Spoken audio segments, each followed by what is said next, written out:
ایک انگریز جس کا نام جان بیلیٹ تھا، وہ دنیا کے کسی بھی مذہب کو تصور نہیں کرتا تھا،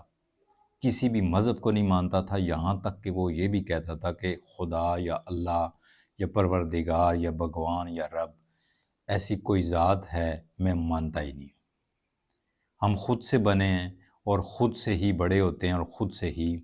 مر جاتے ہیں۔ جیسے ایک درخت سے دوسرا درخت اس کی جڑوں سے پھوٹ کے پیدا ہوتا ہے، اسی طرح ایک انسان دوسرے انسان سے پھوٹ کے پیدا ہو کے بڑا ہو کے ختم ہو جاتا ہے۔ ہمیں اگر کوئی ہمارا مالک ہے، ہمیں کوئی بنانے والا ہے، پیدا کرنے والا ہے، تو وہ ہمارے سامنے کیوں نہیں آتا؟ وہ مثال ایسے دیتا تھا کہ میں ایک کمپنی میں ملازم ہوں، تو ہر ہفتے بعد، 15 دن بعد، مہینے بعد، سال بعد ہماری کمپنی کا مالک ہمارے سامنے آتا ہے، ہم سے ملتا ہے، ہم سے سکھ دکھ پوچھتا ہے، ہم کو انعام سے نوازتا ہے، ہمیں بونس دیتا ہے، یہ ساری چیزیں کرتا ہے کیونکہ وہ ہماری کمپنی کا مالک ہے۔ اسی طرح اگر اللہ یا رب یا بھگوان یا ہمارا پالن ہار پیدا کرنے والا ہے تو وہ ہمارے سامنے کیوں نہیں آتا؟ اس لیے میں اس بات کو مانتا ہی نہیں ہوں کہ اللہ، خدا، رب، رحیم، کریم، بھگوان جو بھی ہیں، جتنے بھی مذہب والے ہیں،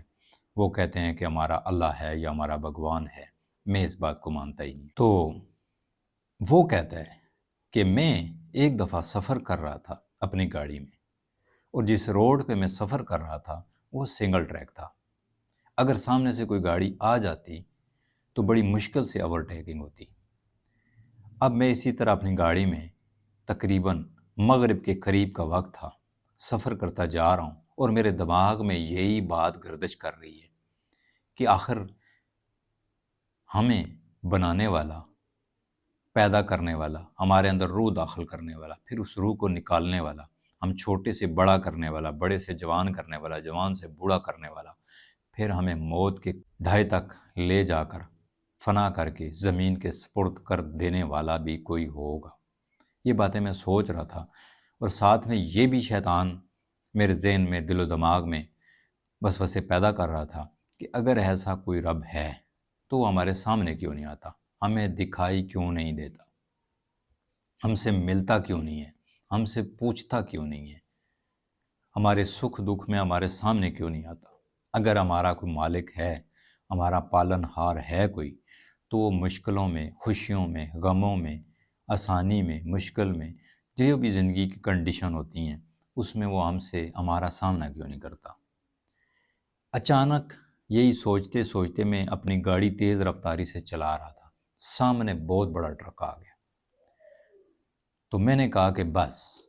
یقیناً میرا یہاں اینڈ ہے، کہ اب یہ گاڑی اتنی بڑی ہے کہ اس کو میں اوورٹیکنگ دیتا ہوں، راستہ دیتا ہوں تو میں کھائی میں چلا جاؤں گا، سامنے رہتا ہوں تو یہ مجھے کچل کے چلی جائے گی۔ کہتا ہے میں نے آنکھیں بند کر لی، بھئی میرا دی اینڈ ہے، لیکن ایک آواز سی، ایک شونکاٹ سی پیدا ہوئی، ایک عجیب سی ہلچل سی مچی، میری آنکھیں نہیں کھولی، لیکن کوئی 20-25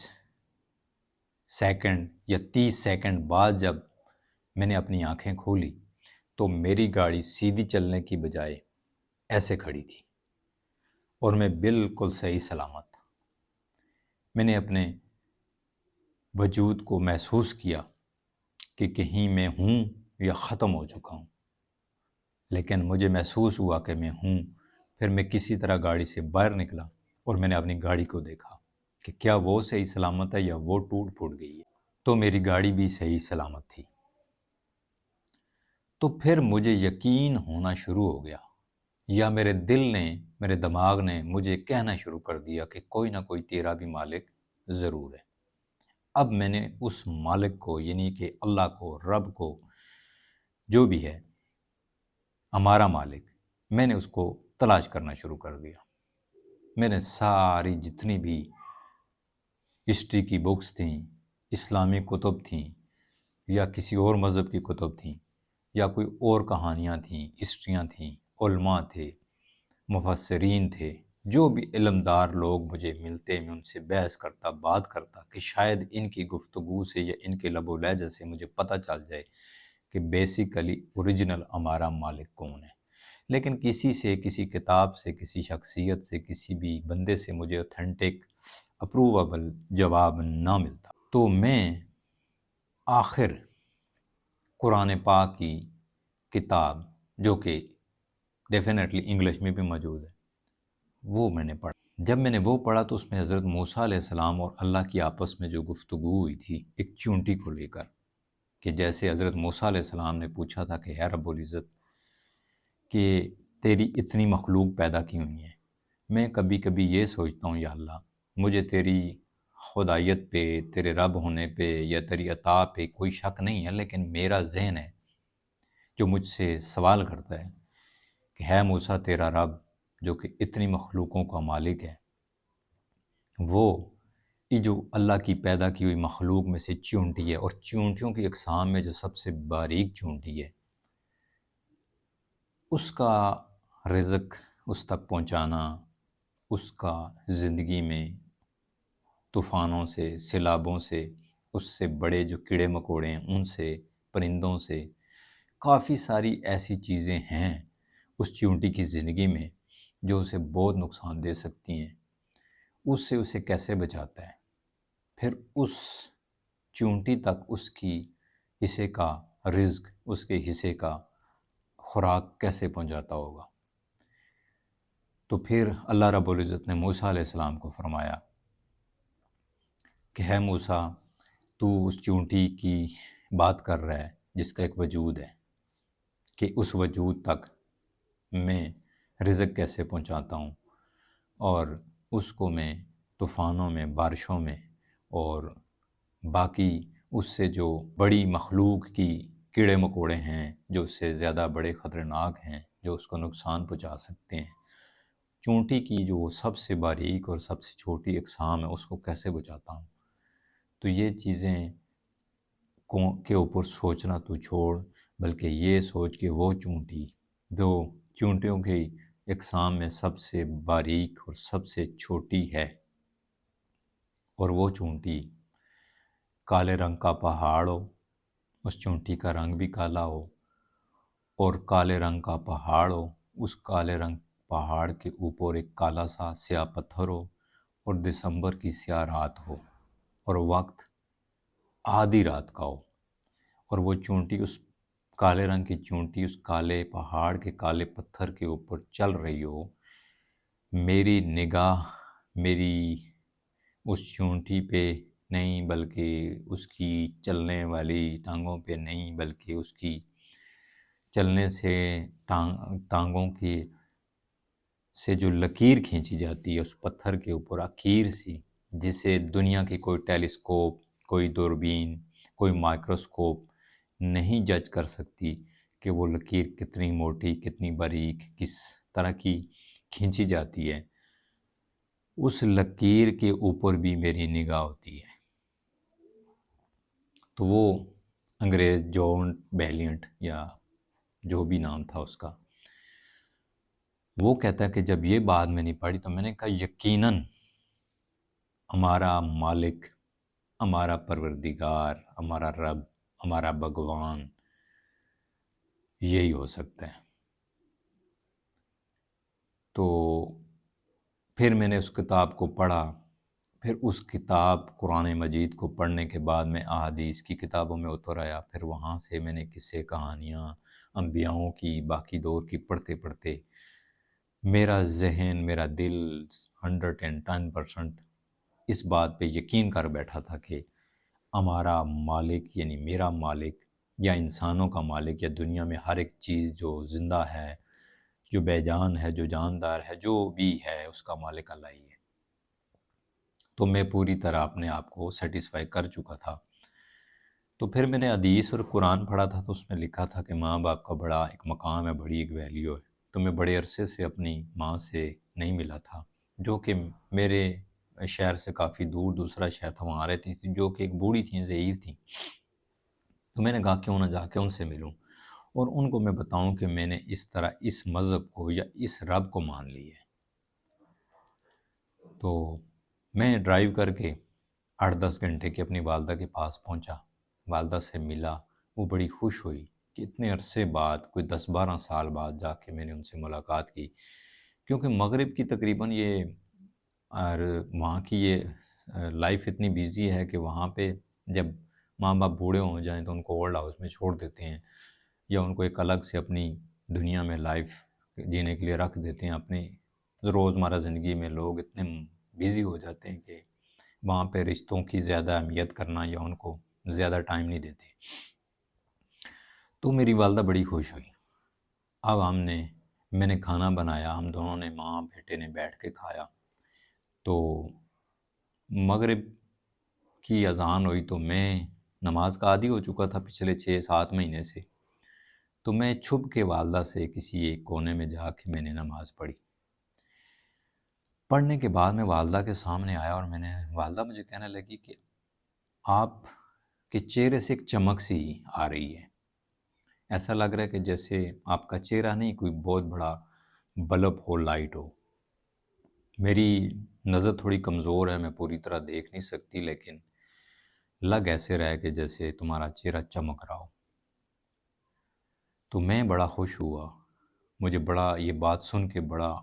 دلی سکون ملا، بڑا فخر سا محسوس ہوا۔ تو میں نے اپنی والدہ جو کہ ویل چیئر پہ بیٹھی ہوئی تھی اور میں زمین پہ بیٹھا ہوا تھا اور میرا سر اس کی والدہ کی گود میں تھا، اور وہ اپنے بوڑھے بوڑھے ہاتھ میرے سر میں انگلیاں گھما رہی تھیں، تو میں نے کہا والدہ آپ مجھ سے کتنی محبت کرتی ہیں؟ تو یہ سوال میں نے کیا تو ان کی آنکھوں سے آنسو ٹپکے اور میرے چہرے پہ گرے۔ ان آنسوں کی گرمی سے مجھے اندازہ ہو گیا کہ میری والدہ بے حد مجھ سے محبت کرتی ہے۔ تو پھر میں پیچھے قرآن میں پڑھ کے آیا تھا کہ اللہ اپنے بندے سے 70 ماہ کی محبت کو ناپ تول کر برابر کرو نا تو اس سے زیادہ کرتا ہے، کئی گنا زیادہ۔ 70 کا مطلب بیسک عربی میں جس کی کوئی حد نہیں ہوتی۔ تو مجھے اپنے اللہ پہ اور زیادہ یقین کہ اللہ ہم بندوں سے کتنی محبت کرتا ہے، اس پہ اور زیادہ فخر ہونا شروع ہو گیا۔ تو میں نے اپنی والدہ سے کہا کہ والدہ اگر آپ مجھ سے اتنی محبت کرتی ہیں تو کیا میں اگر کچھ کہوں، کچھ مانگوں، کوئی بات آپ سے کروں تو کیا آپ میرے لیے وہ بات مانیں گی، وہ کریں گی؟ انہوں نے کہا جی بیٹا میرا تمہارے بغیر اس دنیا میں ہے ہی کیا، میرے پاس زندگی مختصر ہے، پتہ نہیں کتنی باقی ہے، تم جو بھی کہو گے میں مان لوں گی۔ میں نے پھر پوری سٹوری اپنی والدہ کو سنائی کہ ایسا ایسا ہوا، ایسے ایسے میری زندگی گزری، ان چیزوں سے میں گزرا ہوں، تو آج میں اس مذہب تک پہنچ چکا ہوں، میں نے اللہ کو خالق مان لی ہے۔ تو اگر آپ مجھ سے محبت کرتی ہیں تو آپ بھی اسی رب کو اپنا حقیقی رب مان لیں جسے میں نے مان لیا۔ اب انہوں نے کہا، والدہ نے جواب دیا کہ میں نے اتنی لائف ایسے گزاری ہے کہ جس سے ہماری مطلب ہے کیا ہے، نسل مانتی آئی ہے رب، ہمارے بڑے مانتے ہیں، میں بھی اسی کو مانتی چلتی آ رہی ہوں، چل تیری اگر خوشی یا تیری مرضی یہ ہے کہ میں اس کو رب مانوں جسے تو مانتا ہے تو بیٹا میں حرج نہیں ہے، مان لیتی ہوں۔ تو پھر میں نے ان کو کہا کہ جو میں دہراؤں گا آپ میرے ساتھ دہراؤ۔ وہ کہتا ہے کہ میں نے کلمہ شریف جو تھا وہ پڑھا، ساتھ ساتھ وہ میرے بامشکل پڑھتی رہیں، 3-4 دفعہ انہوں نے پڑھا۔ 5ویں دفعہ جب میں نے ان کو الفاظ پڑھ رہا تھا تو والدہ کے منہ سے جواب نہیں آ رہا تھا، تو میں نے سر اٹھا کے والدہ کی طرف دیکھا تو ان کی آنکھیں رک چکی تھی۔ تو جب میں نے چیک کیا ان کی نبض تو وہ اس دنیا سے جا چکی تھی۔ آہا،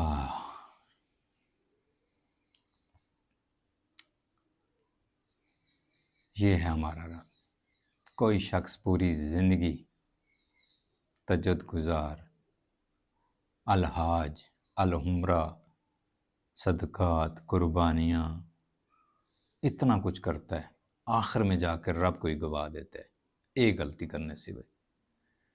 اس کی ساری زندگی کی عبادتیں اس کی ایک خطا پر، ایک غلطی پہ اللہ لپیٹ کے اس کے منہ پہ مارتا ہے اور کہتا ہے کہ مجھے تمہاری دکھلاوے کی عبادت نہیں چاہیے۔ لیکن وہی رب خلوص دل سے ساری زندگی کی ہوئی نافرمانیوں کے باوجود اس کے ساتھ کسی کو شریک ٹھہرانے کے باوجود جب آپ مخلص ہو کر سچے دل سے اپنے اس رب کو رب مان لینا تو یقین کریں وہ سب بھول جاتا ہے۔ ایک دفعہ بھی آپ کو گلہ نہیں کرے گا، ایک دفعہ بھی یہ دہرائے گا نہیں کہ اے انسان تو نے فلاں جگہ یہ کیا، فلاں جگہ وہ کیا، اس جگہ پہ تو نے میری نافرمانی کی، اس جگہ تو نے میرے ساتھ ظلم کیا، یہاں پہ میری مخلوق کے ساتھ ظلم کیا۔ ایک دفعہ بھی نہیں دہراتا، سب بول کے آپ کو معاف کر دیتا ہے۔ وہ اتنا غفور الرحیم ہے۔ ہماری کسی انسان سے خف کی رنجش ہو جائے نا، 20 سالوں کی دوستی ہو، کسی وجہ سے رنجش ہو گئی،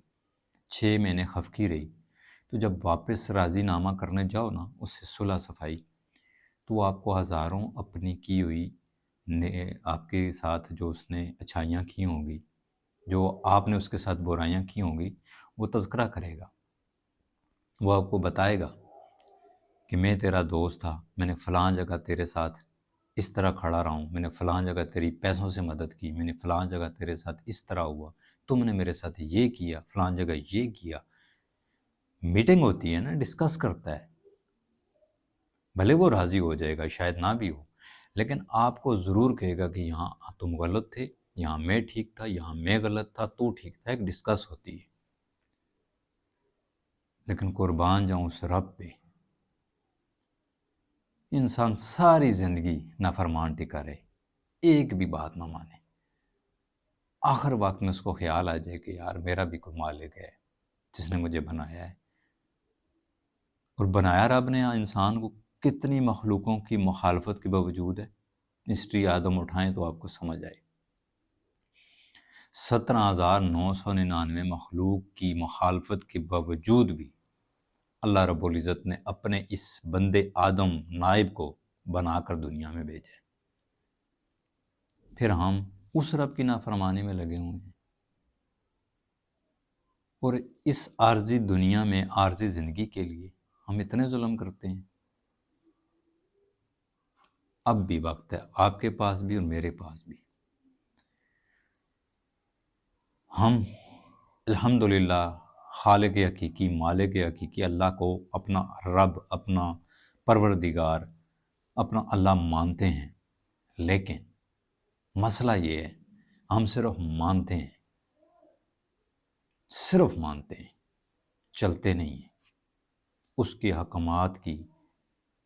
پاسداری نہیں کرتے۔